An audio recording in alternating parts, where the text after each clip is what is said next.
incredible triumphs of the German army during the first 3 years of war had shown the Panzer divisions to be Hitler's best shock troops.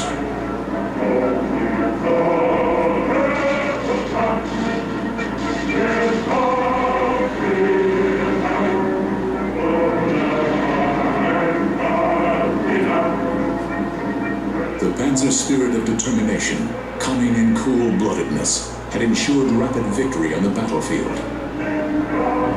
Panzer generals such as Erwin Rommel and Heinz Guderian had become legendary figures. Along with the fighter pilot, the Panzer trooper in his dashing black uniform and Death's Head badges was Germany's new superhero. Alfred Rubel was eager to join the Panzers when war broke out in 1939. Panzers were seen as elite troops in the army, which was expressed simply through our black uniform. We were certainly proud. We were young men, after all. When the Tiger tank was first introduced in 1942, only the best crews were selected. They were the elite of the elite. Crews for the Tiger were recruited exclusively from experienced soldiers who had already served in other tank units during the war. Our training commenced with theory in the lecture hall, followed soon afterwards with practical on the actual machine.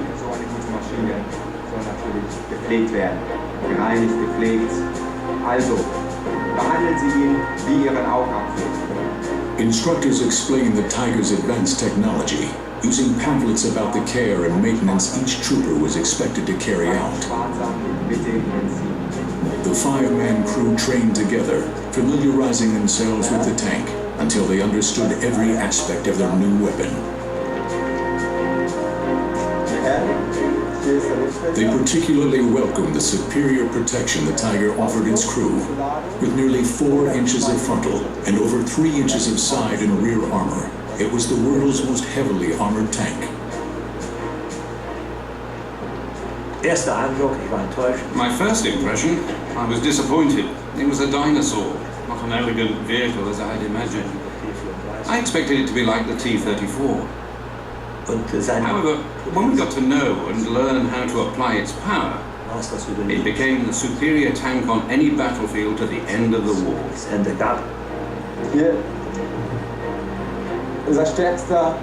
German tank designers were always searching for a bigger and better gun capable of dealing with enemy tanks.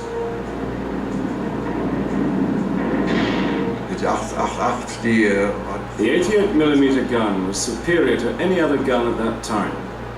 So was the technology for targeting the gun, with the turret turning mechanism.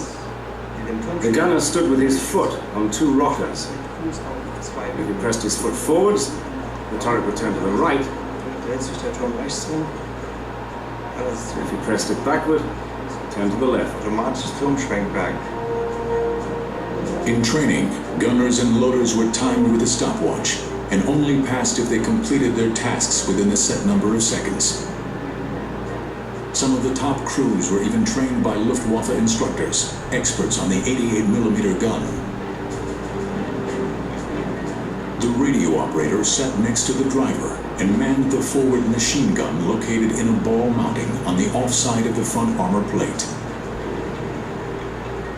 The machine guns were used primarily to fight off enemy infantry and anti-tank guns that were very close, keeping their crews' heads down.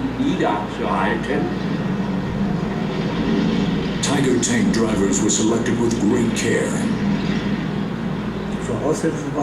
You need a certain degree of ambition to drive the thing, a certain level of technical understanding and some intelligence.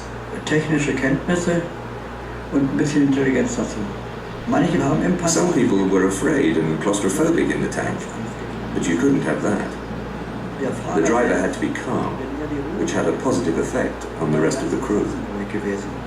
The Tiger had 8 forward and 4 reverse gears, but its huge weight made steering difficult, So Henschel developed power steering, and for the first time, a steering wheel instead of levers was used to maneuver a tank.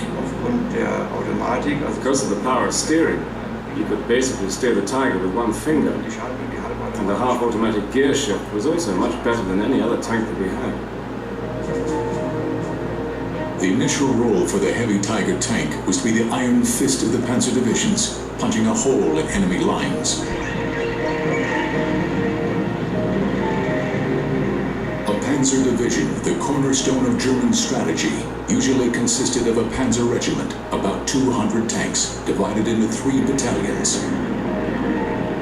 Each division had 2 Panzer Grenadier regiments, highly trained infantry, to support the tanks. In addition, there were artillery, engineers, anti-aircraft guns, and numerous support troops. The total number of men varied from 10 to 15,000 depending on the campaign. Tiger tanks were usually grouped into heavy companies and attached to divisions. Each fighting company had 14 Tigers.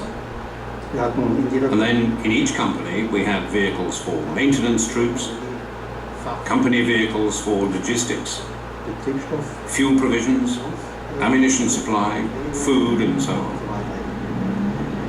Fuel is the lifeblood of tanks, and with the Tiger consuming 2.5 gallons per mile, the all-important fuel trucks were never far away. The Tiger is an engineering marvel. The vulnerability, though, is not the tank. It's everything that goes with it. It's the ammunition truck. It's the fuel browser that goes along with this. You attack that, the tank is useless.